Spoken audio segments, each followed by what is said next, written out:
Claire Drucker is a Jewish lesbian mom, an educator, poet, and an identical twin, which I didn't know. The first book-length poetry collection, The Life You Gave Me, was published by Kelsay Books in October of 2023. Her chapbook, The Fluid Body, was published by Finishing Line Press in 2015. Claire's poems have been published in numerous journals, including Phoebe, Controlled Burn, Epiphany, Puerto del Sol, Cresset, and the Women Arts Datebook. Claire lives in Sebastopol, where she has had a long career teaching English at the Santa Rosa JC. Now she helps high schoolers find the right college fit as an independent educational consultant. So let's put our hands together in a warm welcome to Claire.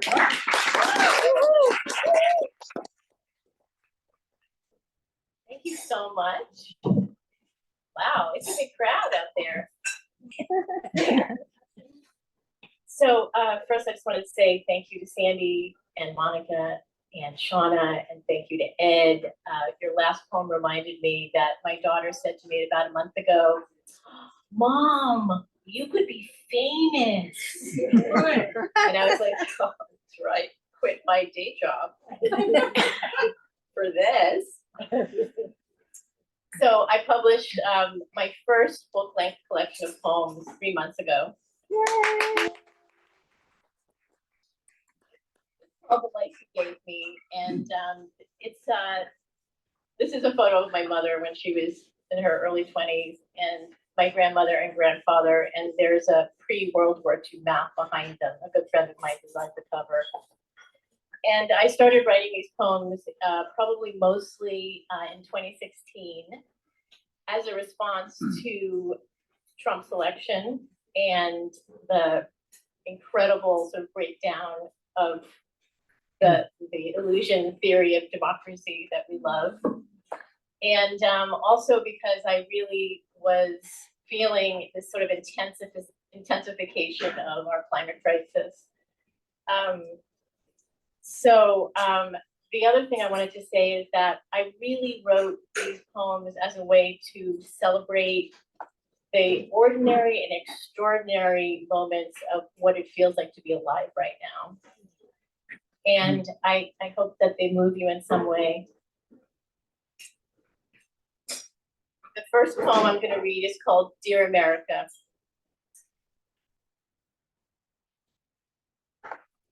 Dear America, the diagnosis is in and the prognosis does not look good. You have a cancer in the heart. Half of your white cells are eating the others alive, gnawing away at kindness and the small bones of generosity, leaving a sour taste of bile, a liver that wants to dominate the equality coursing through you, the ones that threaten to choke the marrow you are made of. Dear America, you have always been less than healthy, smoking tobacco tainted with the bloody whiff of scars and the smell of terror, drinking too much cheap whiskey from the stolen land of corn and squash where the grandmothers prayed. The songs of children enslaved in your nightmares when even the mockingbird could not find a reason to sing, of overeating a fatty feast of misogyny served by adolescent girls in see-through skirts, begging for a morsel, a crumb, because they were starved for any kind of chance to know who they really were. So now, America, it has come to this again. Fear and bigotry have infected your lungs with a greasy smut made from selfish desires, given you a tumor of enormous proportions. This malignancy does not read books, does not know your dreams or the spirit of your constitution. This tumor tastes only of hate, eats the green hemp to grow fat on white supremacy. This foul-smelling blot who should be jailed for raping, but instead crouches at the helm of your body, venomous tendrils, those fat, sticky fingers on the button of your existence. You cannot run from this one. It will turn your skin into an oozing yellow mass of complacency, eat away the truth of what you have tried not to see. It will weaken the tissue of your intestines, the place where justice lives, until you are crawling around on your knees, blind with a suffering no illusion can erase. But within your lands, America, there is a place, a glance, a small sound like running water, another well deep within the well of holy ground, a way you might be saved after all. Come close. It is a quiet humming embedded in the mitochondria of goodness, a possibility of hope inching toward the nucleus of your future. Migrants, artists, mothers, dancers, clowns, come out to the edges of this river, this expanse of canyon sage and red sand, to speak the silence hidden in the stone of your lives. Come closer, talk truth, draw a circle in the dirt, lay hands on each other's backs, capture the wind flying through the streets. Come with your fists raised, your appetites on fire. Eat the apple of rebellion. Write your stories on the wings of ravens. Come as you are with your imperfect smiles and your delicate needs, but never, never stop reaching for the true democracy prophesied in dreams. Maybe then, dear America, you can finally be free.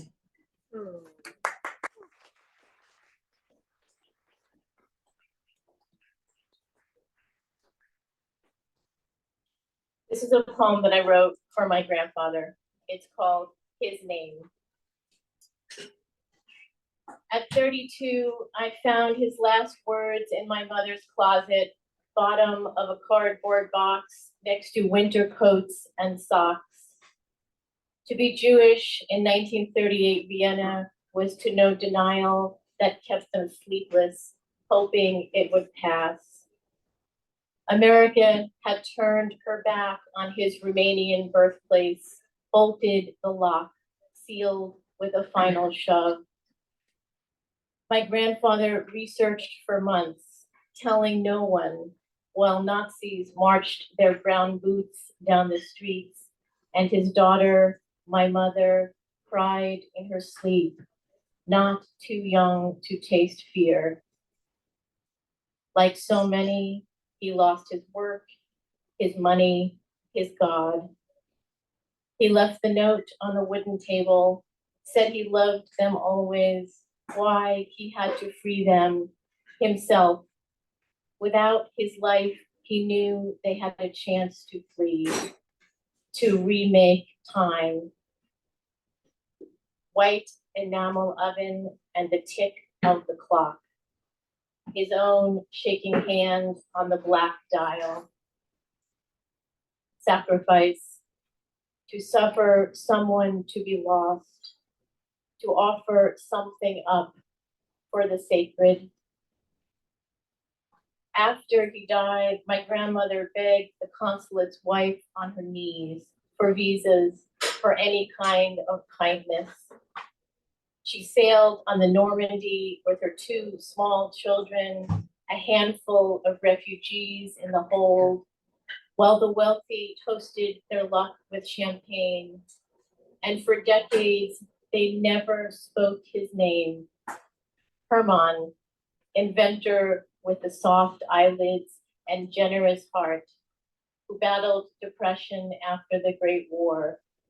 The one she said was too good for this world. If not for his hands on that cool knob, I would not be here, giving something up, telling all of you this story.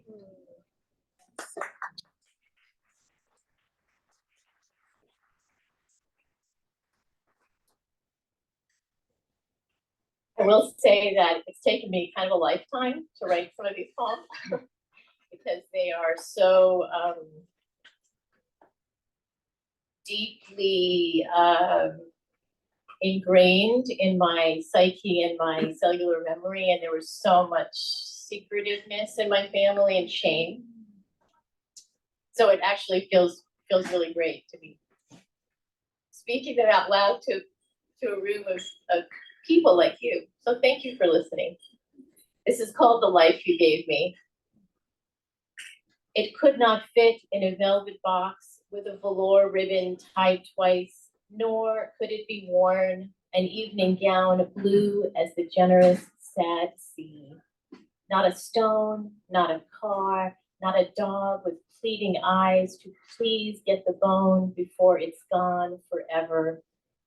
It wasn't green, it didn't sing, but started quiet as an egg splitting in the waters. Not chapped hands in winter, not webs behind the bed, not the pitch perfect way folks whip in a storm. Listen to this gift burn, air coming and going in a nostril, upper eyelid drooped and creased, a delicate gait. The way I open the door with my left, close it with my right. Footfall on tile, you watching me in my dreams, reaching your eyes out as if to say, take it, I don't need it where I'm going. Arms laden with white roses, one for each year you lost, one for each of mine.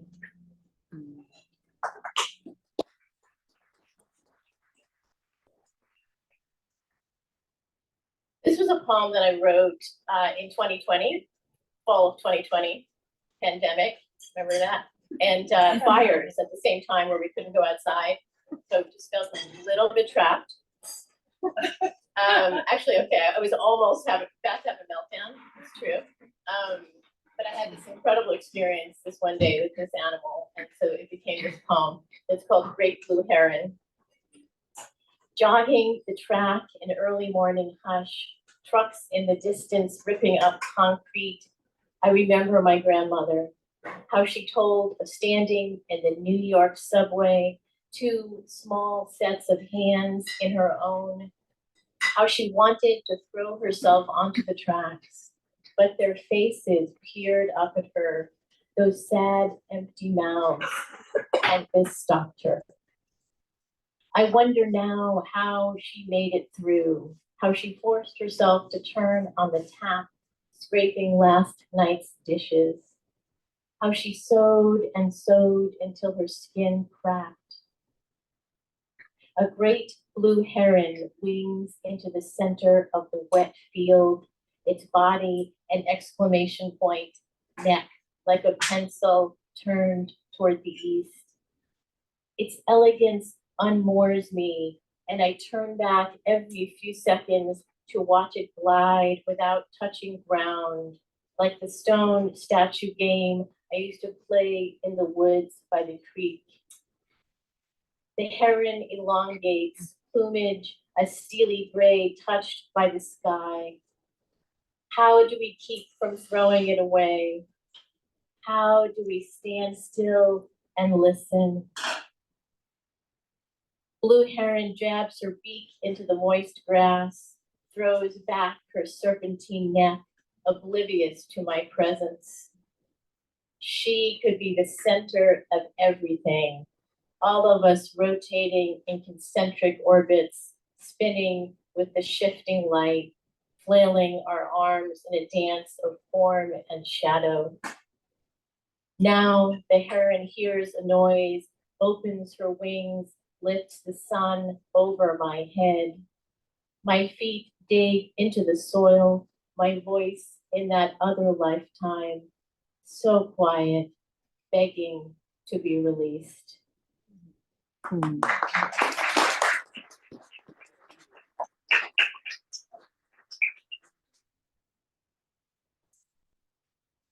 This is called The New Season. In spring, carbon in the air dips, her magenta blossoms like a fawn's tender lips.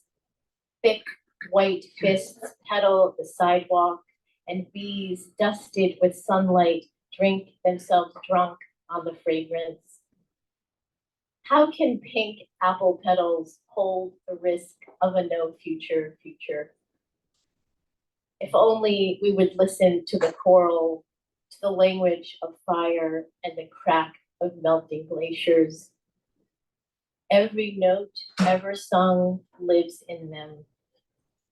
Yet somehow we still trust that in autumn, light will echo off crisp, long days. The apple tree will lose her leaves as a woman drops eggs. And earthworms will eat up our soil while carbon continues to rise and naysayers fall from their pulpits. Redwoods working overtime to eat up this invisible gas trapped like greed's last meal. Some say nothing is the place we all began and to where we shall return. Some say this is the new earth breathing.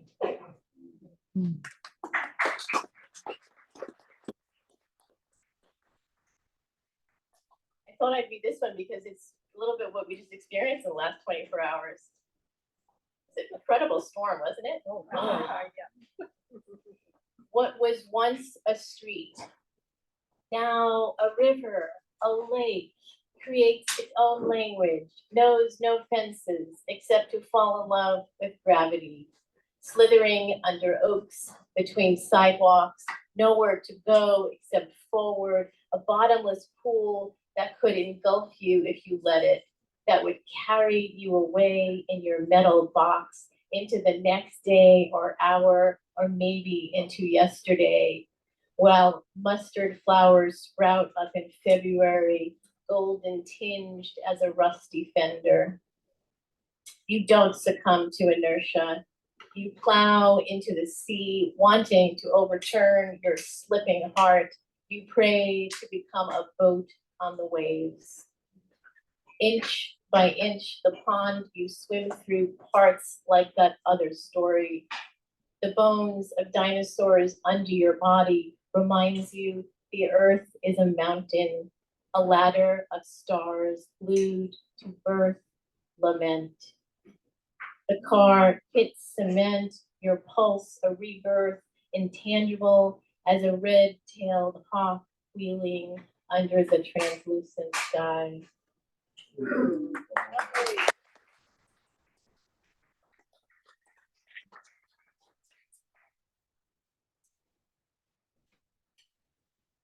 My daughter turned 23 last year. And actually, as we speak, she is backpacking in Patagonia. Wow. And this poem is about her from the shore. I could almost see the shaker for miles off, as if my glasses were triple washed. First azure, zinc, then the foreground of oyster catchers digging for clams. As if an invisible knife on the diagonal, cutting the ocean in half, could twist these many years into more wanting I can hardly touch. She will start again, newly born, and my womb will insist not enough time to go back, start again, but the door already opened, stands waiting. I want to give her the frozen and the heat, bodies that will love and leave her, as if her own heart in its small shell is a boat sailing off, all of us waving from the shore as she recedes and emerges on the other side, as if there is anything else.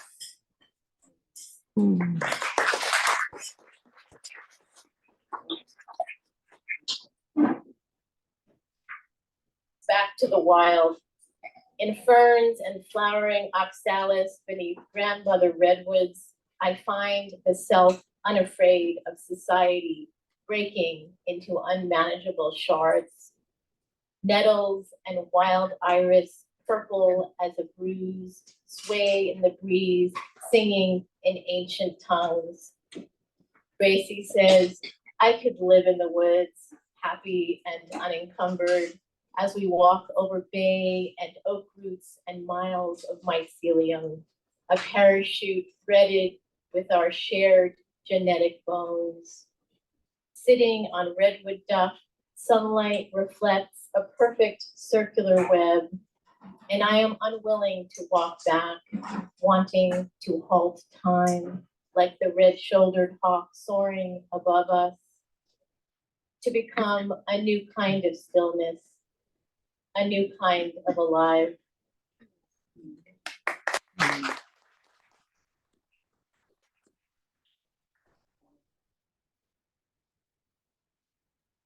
I wrote this poem in 2019 after Mary Oliver passed away. And the last two lines are Mary Oliver's lines, and it was inspired by her poem, The Journey, which many of you probably know. It's called Deeper the World Burns. Before you, there were days of cold, dark rain, then white owl, Buddha, bright dust. You came to tell us how droplets twisted from veined leaf reflect stars, seasons, moonlit threads of thought water that catch in the ribs, knowing only what bones know. Your long, slow climb to that pond where salamanders in their orange and black wetsuits paddle slow motion in the bracken remind again impermanence and its opposite, joy, how the world can hold all of us at once. It licks flaming tongues at our feet, gathering all the quiet into syllables, and still you throw roses into our hair, singing that essential song, to leave voices behind and find our place in the round stone, green wave, late or early, here or not. Because of you, deeper the world burns, and we tremble, determined to do the only thing we can do, determined to save the only life we can save.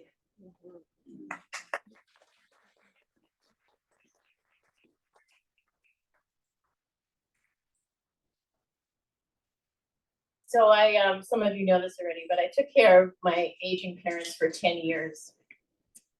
And one of the ways I coped with that was that I would run home and write about it.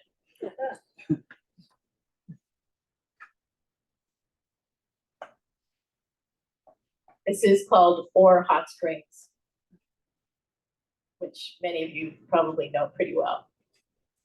Or Hot Springs. I melt inside honeysuckle, foxglove, heat of summer on stone Buddha, a granite fountain cascading into cold pool carved by sulfurous waters. Another tongue for earth's fire. I ease my body full to bursting with anxious phone calls, middle of the night ER visits, continuous paperwork, into the mouth of that other mother, the one I can still be a child with, to let her waters empty me of any sounds I recognize as my own. I rise from winter to summer, skin stripped from hypnotic minerals passing through pores, untethering from the world, from the smell of myself. Minutes stretch concave into years, my heart on the towel, slowed to just a whisper, slant of shadow on pouring light.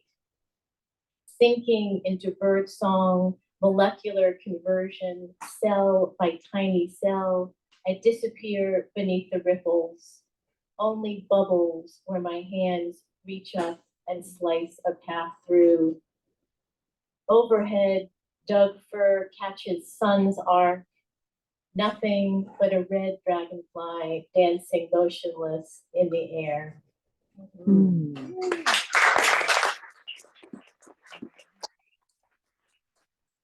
So I will leave you with a poem in my mother's voice. Yay. Oh, I love this. You're the best. The other way I was able to make it through taking care of my parents was I would run home and write monologues in my mother's voice. Great. It's called Mishigas, which is Yiddish for craziness. I don't need anyone else. She shops, mops, does the laundry. We can take the shuttle to the podiatrist. If someone comes, they have to be over 40. I don't want anyone too young. What if they want my jewelry? Remember the girl with the jalopy? I do not want to drive around in a car I don't know. It might smell bad. You lost how much money a month? How could you give up your class? Oh, that was because of his stroke. See, it's all my husband's fault. Oh, that's a lot of money. Well, I know you can't just say give it back, but it was yours in the beginning, and they should know that. Can you maybe say it was a mistake? You don't need to come 2 times a week. I'd love to see you, but we can manage without your help. All we do is watch TV, eat some cottage cheese with peaches, read a little, fall asleep. You keep telling me you're tired, so rest a little. Don't keep running around. Oh, by the way, I need to go to the eye doctor. Can you make an appointment and take me? Also, the vacuum cleaner finally is kaput. I'd like you to drive me to see it so I can buy another one. Then I want you to pick up the mail. When I get my pension, you can deposit it and then write our rent check. You really ought to get more sleep. You got those dark circles under your eyes and you're putting on weight. A mother sees everything. You should get a job that pays better, like Diane's son. He's in construction. Thank you so much.